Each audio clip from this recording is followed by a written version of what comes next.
നമസ്കാരം. ശക്തമായ ട്രാഫിക് നിയമങ്ങൾ ഗൾഫ് രാജ്യങ്ങളിലുണ്ട്. എന്നിട്ട് പോലും അപകടങ്ങൾ കുറയുന്നില്ല. ദിവസേന നിരവധി റോഡ് അപകടങ്ങളാണ് കാണുകയും കേൾക്കുകയും ഒക്കെ ചെയ്യുന്നത്. ശക്തമായ ട്രാഫിക് നിയമമുള്ള ദുബായിൽ പോലും റോഡ് അപകടങ്ങൾ കൂടുന്നു എന്ന വാർത്ത നേരത്തെ വന്നിരുന്നു. കഴിഞ്ഞ വർഷം ദുബായിൽ നിരവധി റോഡ് അപകടങ്ങളും മരണങ്ങളും റിപ്പോർട്ട് ചെയ്യപ്പെട്ടിരുന്നു. 2024 ഡെലിവറി മോട്ടോർ സൈക്കിളുകൾ ഉൾപ്പെട്ട 77,227 ട്രാഫിക് ലംഘനങ്ങൾ ദുബായ് പോലീസ് രേഖപ്പെടുത്തി. 2023 വന്നാൽ ഇത് 60,471 ആയിരുന്നു. കഴിഞ്ഞ വർഷം ട്രാഫിക് അപകടങ്ങളിൽ നിരവധി ഡെലിവറി റൈഡർമാർ മരണപ്പെട്ടിരുന്നു. കഴിഞ്ഞ 4 വർഷത്തിനിടെ 180-ലേറെ ഡെലിവറി റൈഡർമാർക്ക് റോഡ് അപകടങ്ങളിൽ ഗുരുതരമായി പരിക്കേറ്റതായും ദുബായ് പോലീസ് വ്യക്തമാക്കിയിട്ടുണ്ട്. ബൈക്ക് ഓടിച്ചുകൊണ്ടിരിക്കെ റൈഡർമാർ നടത്തുന്ന പെട്ടെന്നുള്ള തിരിവുകൾ, റൈഡിങ്ങിനിടയിലെ ശ്രദ്ധ തിരിക്കൽ, മറ്റു വാഹനങ്ങൾക്ക് തൊട്ടടുത്തു കൂടിയുള്ള ഓവർടേക്കിംഗ് എന്നിവ മൂലമാണ് ഈ അപകടങ്ങളിൽ കൂടുതലും ഉണ്ടാകുന്നത്.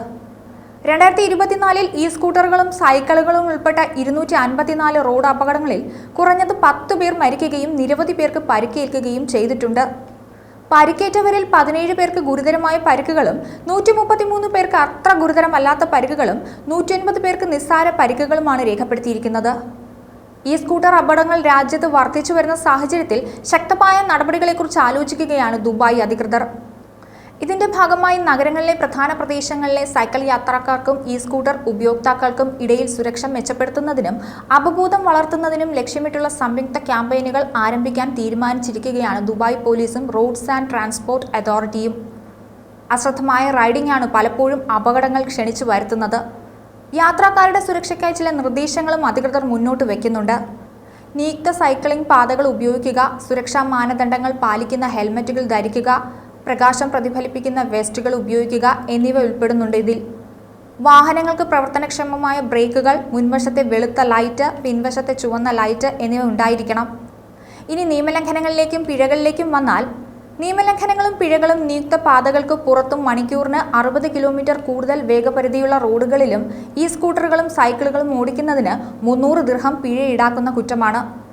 കാൽനട ജോഗിംഗ് പാതകളിലൂടെയുള്ള അപകടകരമായ റൈഡിങ്ങിനും പാർക്കിങ്ങിനും 200 ദിർഹം മുതൽ 300 ദിർഹം വരെയാണ് പിഴ. സാധുവായ ഡ്രൈവിംഗ് പെർമിറ്റ് ഇല്ലാതെയോ കാലാഹരണപ്പെട്ട പെർമിറ്റ് ഉപയോഗിച്ചോ വാഹനം ഓടിക്കുന്നതിന് 200 ദിർഹം പിഴ ഈടാക്കും. ഇതൊക്കെ കേട്ടിട്ട് കേരളത്തിലെ സ്ഥിതി മെച്ചപ്പെട്ടതാണെന്നൊന്നും ചിന്തിക്കരുത്. 2024 കേരളത്തിൽ റോഡ് അപകടങ്ങൾ വർദ്ധിച്ചുവെന്നാണ് കണക്കുകൾ പറയുന്നത്. 2023 ജൂൺ മുതൽ 2024 മെയ് വരെ സംസ്ഥാനത്ത് റോഡ് അപകടങ്ങളുടെ എണ്ണം 6.5% വർദ്ധിച്ചിട്ടുണ്ട്. 40,821 റോഡ് അപകടങ്ങളാണ് ഒക്ടോബർ 2024 വരെ കേരളത്തിൽ റിപ്പോർട്ട് ചെയ്തത്. ഇതിൽ 45,567 പേർക്ക് പരിക്ക് പറ്റുകയും 3,168 പേർ മരണപ്പെടുകയും ചെയ്തിട്ടുണ്ട്. ഇനി 2023 വന്നാൽ 48,091 റോഡ് അപകടങ്ങളും 4,080 മരണങ്ങളും 54,320 പേർക്ക് പരിക്കുകളും ഉണ്ടായതായി സംസ്ഥാന ക്രൈം റെക്കോർഡ്സ് ബ്യൂറോയുടെ കണക്കുകൾ പറയുന്നുണ്ട്. മറ്റൊരു വീഡിയോയുമായി വീണ്ടും കാണാം. ന്യൂസ് ഡെസ്ക് ഈനാട് മലയാളം.